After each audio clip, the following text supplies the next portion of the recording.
Subscribe करें हमारे YouTube channel साधना gold को और पाएं वीडियो सबसे पहले। और हाँ, बेल आइकन दबाना ना भूलें। भारत के संस्कार मर रहे हैं, आप जीवित नहीं करेंगे, कौन करेगा? मुसलमान का छोटा सा बच्चा हो या बूढ़ा हो, सब लोग टोपी लगाते हैं, उन्हें तो शर्म नहीं आती, लेकिन तुम्हें तिलक लगाने में, धोती लगाने में शर्म आती है। सोचो, जिस धर्म के लोगों को अपने धर्म का पालन करने में शर्म आती हो, वो धर्म कितना कमजोर हो रहा होगा। आप स्वयं दुश्मन हो गए हैं अपने धर्म के। हमारे देश में महाराणा प्रताप का नाम तो आप जानते ही होंगे। महाराणा प्रताप का एक हाथी था, नाम था राम प्रसाद। महाराणा प्रताप जी के पास एक हाथी था, मेरी माँ, नाम क्या था? राम प्रसाद।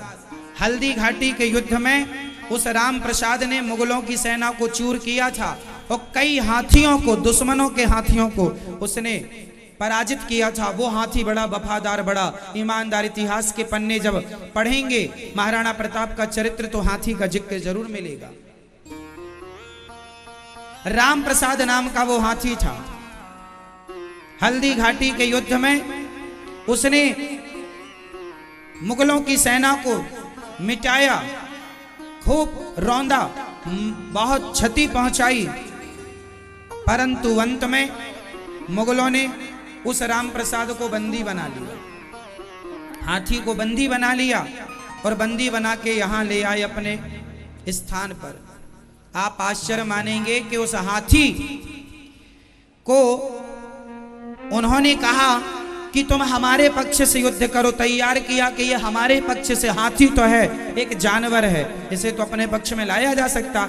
लेकिन उस हाथी ने उस मुगल के यहाँ जब बंदी बनाया तो ना उसके घर का पानी पी रहा था, ना भोजन कर रहा था। मानो वो हाथी ये कह रहा था कि मैं मर जाऊंगा, पर जिसकी रोटी खाया है उसके खिलाफ कभी नहीं जाऊंगा। ये धर्म होता है। देश, हमारे देश का तो हाथी भी ईमानदार है, लेकिन आज का इंसान उससे कई गुना ज्यादा गद्दार हो रहा है। पढ़ लेना महाराणा प्रताप के हाथी का चरित्र, मिल जाएगा इतिहास के पन्नों में। ये भारत भूमि ऐसे महावीर महापुरुषों की भूमि से सुशोभित होती है, लेकिन आज मर गए वो देश के क्रांतिवीर महापुरुष, देश के लिए धर्म नहीं छोड़ा, मर गए। आज का आदमी तिलक लगाना आपने छोड़ दिया, धोती पहनना आपने छोड़ दिया, गीता पढ़नी आपने छोड़ दी, रामचरितमानस आपने छोड़ दिया, जय श्रीमन्नारायण, जय श्री कृष्ण, राधे राधे, जय श्री सीताराम बोलना छोड़ दिया, गुड मॉर्निंग, गुड आफ्टरनून चालू कर दिया। आपकी संस्कृति के हत्यारे यदि कोई है तो आप ही हैं। आप ही बता दो कि आपने कितना जीवित रखा है अपनी संस्कृति और अपने धर्म को। यदि ये मरेगी संस्कृति तो हत्यारों में नाम हम सबका होगा। तिलक लगाने में तुम्हें शर्म आती है, झूठ बोलने में नहीं आती, शराब पीने में नहीं आती, अंडा खाने, मुर्गी खाने, मछली खाने में शर्म नहीं आती। धर्म का लोग क्या कहेंगे? वाह, अंडा खाया तब ना सोचा कि लोग क्या कहेंगे, शराब पी तब ना सोचा कि लोग क्या कहेंगे, पर तिलक लगाने में आदमी सोचता है लोग क्या कहेंगे। अरे लोगों का तो काम ही कहना, कहने दो। क्या लोग कहेंगे इसके डर से हम अपना धर्म छोड़ दें? कितनी बड़ी विडंबना है हमारे सनातन की। आप लोग जुआ खेलते हैं मंदिरों में बैठ बैठ के, तब नहीं लगता लोग क्या कहेंगे, लेकिन तिलक लगाएं। प्रभात फेरियां पहले गांव गांव में निकाली जाती थी। प्रभात फेरी जानते हो? पहले 4 बजे, 5 बजे, 6 बजे जाग कर पूरे गांव में सीताराम सीताराम की धुनी होती थी, जय श्रीमन्नारायण श्रीमन्नारायण की धुनी होती थी, धुन चलती थी। लोग झांझ मजीरा ढोलक लेके गांव में, पूरे गांव में घूमते थे, आधा घंटा, 15 मिनट, 1 घंटे, ताकि पूरे गांव में एक भगवान का नाम जाए, पॉजिटिविटी बनी रहे और इसी माध्यम से एक सनातन संगठित रहेगा हमारा समाज। प्रभात फेरी इत्यादियों के माध्यम से सब छोड़ दिया आपने। बताओ किस गांव में प्रभात फेरियां निकल रही हैं? मेरे भारत में लगभग 7 लाख गांव होंगे, कुछ कम ज्यादा हो सकता है। इन 7 लाख गांव में बताओ कितने लाख गांव में, कितने हजार गांव में, कितने 100 गांव में बताइए प्रभात फेरियां निकल रही हैं। जिन गांव में निकल रही हैं वहां समझदार लोग हैं, वहां संस्कृति जिंदा है, वरना मर चुकी है सरकार। ये भारत की संस्कृति संस्कारों का गला कोई अंग्रेजों ने नहीं घोंटा, कोई मुगलों ने नहीं, हम हिंदू लोग ही अपने धर्म का पालन ना करके अपने धर्म के सबसे बड़े दुश्मन हो चुके हैं।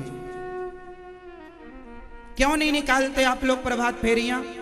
महिलाएं भी निकालें, पुरुष भी निकालें। हर गांव की महिलाएं, तुम बूढ़ी मैया क्या करती रहती हो? खटिया तोड़ती रहती हो? जाओ पूरे गांव में, सवेरे से पूरे गांव में सीताराम की परिक्रमा लगा के आओ।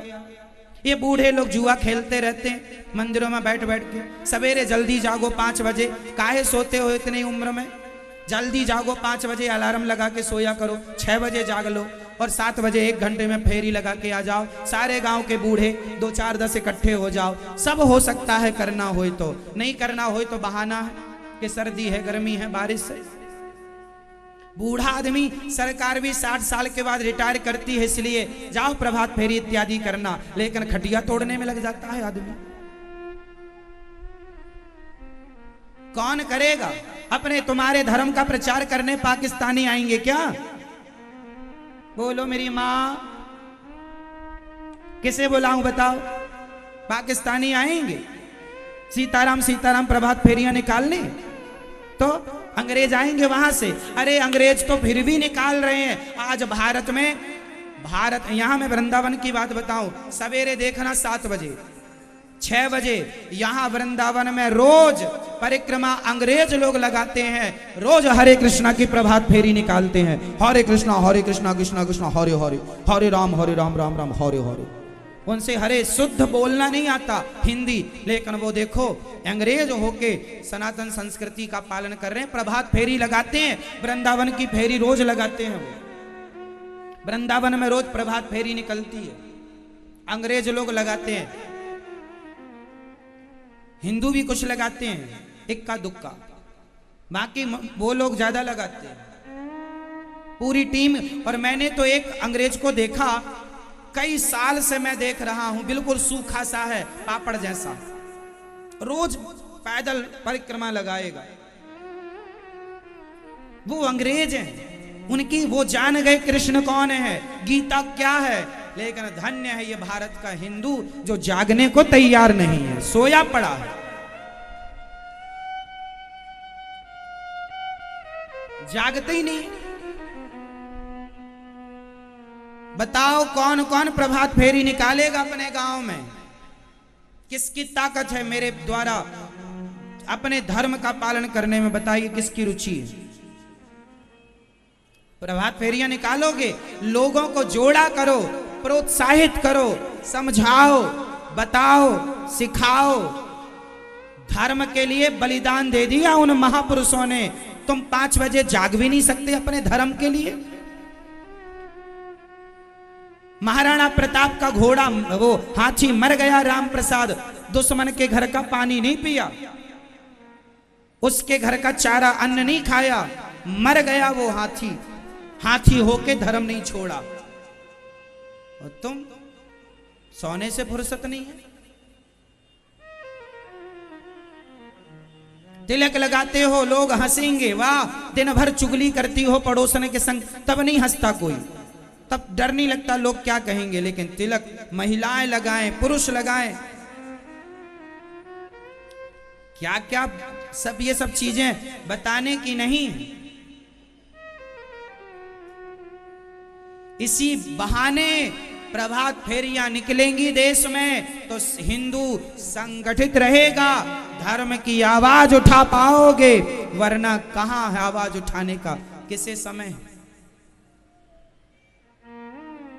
बच्चों को हनुमान चालीसा पढ़ाओ, सारी महिलाएं सुंदरकांड का पाठ हफ्ते में 1 दिन करना है। सारी महिलाएं सड़क पड़ोस की, मोहल्ले, सोसाइटी की इकट्ठी होंगी। तुम महिलाओं का सवेरा खा पी लिया, अपना पंचायत करो, उससे अच्छा है सुंदरकांड पढ़ो, धर्म की बातें करो। संगठित रहो, अच्छी बातें करो, पॉजिटिव बातें करो, हाँ या ना? ओ मेरी बहन, क्या करेंगे? सुंदरकांड। क्या करेंगे? कौन कौन करेगा? हर मंगलवार को महिलाएं समय निकालिए, या पॉसिबल हो तो रोज कर लो ना, आधे घंटे का समय लगता। पुरुष लोग भी कर लो। आप लोगों का बताओ क्या काम है? बताइए क्या काम रहता है पुरुषों का? जो बूढ़े हो गए उनका क्या काम है? बताइए, आप लोगों का कोई काम है? बहुत ज्यादा फ्री है ना? फ्री है। फिर सुंदरकांड पढ़ो, बच्चों को जागरूक करो, घर घर जाओ, चलो कीर्तन करते हैं। कीर्तन, वो नाम सुना है चैतन्य महाप्रभु का? चैतन्य महाप्रभु घर घर जाया करते थे और कहते थे हमें कृष्ण नाम की भिक्षा दे दो।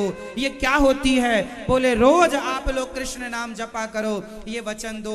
मैं जानता हूं कि किसी के मुंह से एक बार कृष्ण का नाम निकल गया, उसकी सदगति हो जाएगी। नाम की कितनी महिमा शायद क्या जाने आप लोग। ये प्रभात फेरियां सतयुग में भी निकलती थी, त्रेता में भी निकलती थी, द्वापर में भी निकलती थी। ये कलयुग में ही बंद हो गई, पहले निकलती थी। आप लोग चालू करेंगे पुरानी परंपरा। और तिलक कौन कौन लगाएगा अपने माथे पर? तिलक इसलिए लगाओ, ये भगवान श्रीमन नारायण के चरण है, ऐसे तिलक लगाओ। महिलाएं व्हाइट कलर का वी बना के खड़ा लाल कर सकती हैं। बिंदी के नीचे वी बनाइए, फिर खड़ा लाल, है ना? महिलाओं का और पुरुषों का। पुरुषों का हमारी तरह सिंपल भी लग सकता, जो आपसे बन जाए। तिलक होना माथे पर जरूरी है। हफ्ते में एक दिन धोती कुर्ता कौन पहनेगा? अपनी भारतीयता को जीवन दान कौन देगा? आप नहीं पहनोगे, नहीं बनती तो सीखो। सीखो, नहीं बनती है, क्या बात हुई कि नहीं बनती? हरे संडे के संडे कुर्ता पजामा, कुर्ता पजामा नहीं, धोती कांच लगा के, ये भारतीयता है। पजामा भारतीयता नहीं है। धोती, आपके दादाजी नानाजी धोती लगाते थे ना, कांच, वो धोती की बात कर रहे हैं। ये पजामा तो नेताओं का पैटर्न है, पैंट शर्ट विदेशी है। हमारा तो केवल धोती कुर्ता है। भारतीयता बनना है शुद्ध भारत के, तो हम नहीं कहते तुम रोज करो, हफ्ते में एक दिन। जीवित रहेंगी परंपराएं। आपको ये ना कहना पड़े कि हमको धोती लगाना नहीं आता। नहीं जी, आता। हम भारतीय हैं। सोचो कि कैसा भारतीय है, उसे धोती लगाना ना आए, वो कैसा भारतीय है? तुम्हें अपनी परंपराओं का नॉलेज नहीं है, कैसे भारतीय हो? कल को तुम अमेरिका जाओ और अमेरिका में कोई बोल दे कि चलो हमें जरा धोती पहनाओ, तुम भारत से आए हो, तुम्हारे यहाँ तो धोती पहनते हैं, पहनाओ। आज विदेशी लोग धोती पहनते हैं। वृंदावन में हजारों अंग्रेज मिल जाएंगे, धोती कुर्ता पहनते हैं। पता नहीं आपकी अक्कल कब खुलेगी, अक्कल की दाढ़ कब निकलेगी आपकी। वो विदेशी लोग पहन रहे हैं। आज विदेशी आते हैं, आकर हिंदू बन जाते हैं और राम नाम की जपते माला भक्ति में रम जाते हैं। धरा ये जिस पर घूम रही, हम उसी केंद्र के बिंदु हैं। गर्व से कहो हम हिंदू हैं, हम हिंदू हैं। बोलिए भारत माता की।